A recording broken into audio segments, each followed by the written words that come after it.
Okay, everybody. Oops, sorry, you didn't want my thumb in there. I just wanted to touch base with all of you real quick about the physical properties document that is in your Schoology account.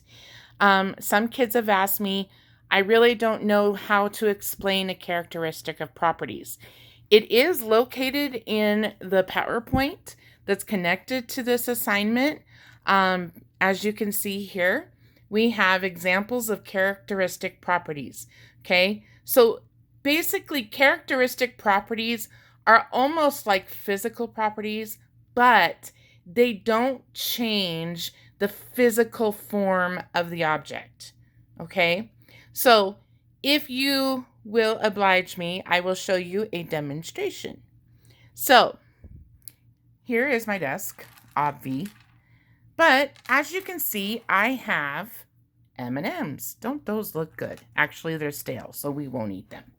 So if you look at these M&Ms, we could describe what physical properties are, right? So I will have you think about this for about 20 seconds. What are some ways that we can identify these M&Ms physically?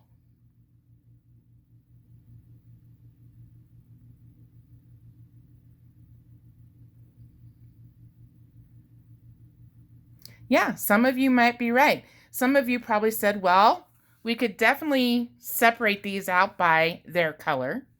Okay. We could say that they are round. We could also say that they are, I'm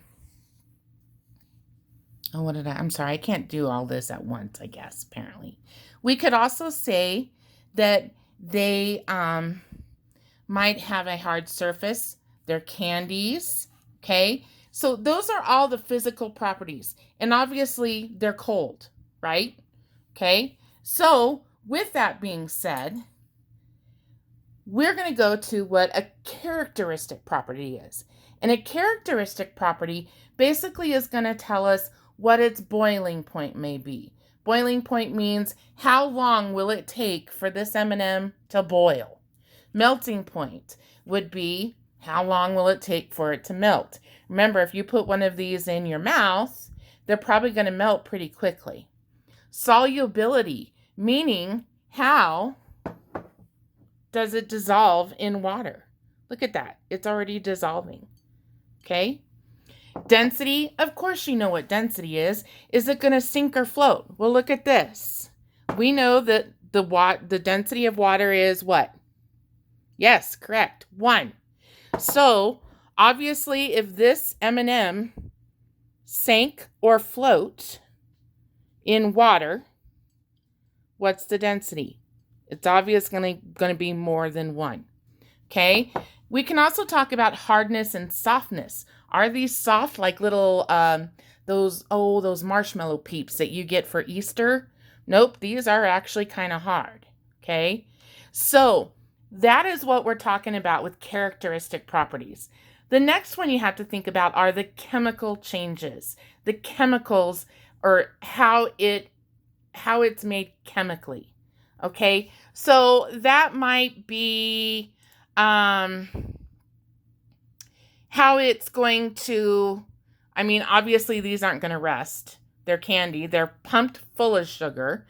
So they're going to stay good probably forever. Okay. But another thing would be like, well, if this was a nail, let's say I have a metal pen here.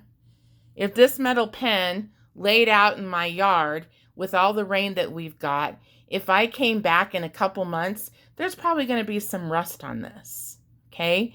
If your parents have cast iron pans and they leave water amounts, or they leave kind of water in the pan, that might rust over time. Okay, so those are what we're talking about with a chemical and physical property. Now, with that being said, I'm going to go straight to the actual, and I'm sorry this is taking so long, guys. My internet is so slow. We're going to go straight to the Google Docs, and we're going to talk about identifying these properties. What we're really doing is, if you can think of an iron nail, how would you explain it to someone maybe who could not see? How would you make them visualize physical properties? Well, the nail might be shiny. It might be silver. It might be a hard surface. It could have some texture. And then over here for characteristic properties, we're going to see some of those things that are like, melting point, boiling point, density, okay? Chemical, that's going to be, well, what do nails do the best if they're not well taken care of? They rust, right? Oxidation. So that's what we're looking for. Yes, you can use the information that is in here to fill in these blanks, okay? So that's for iron, chalk, etc.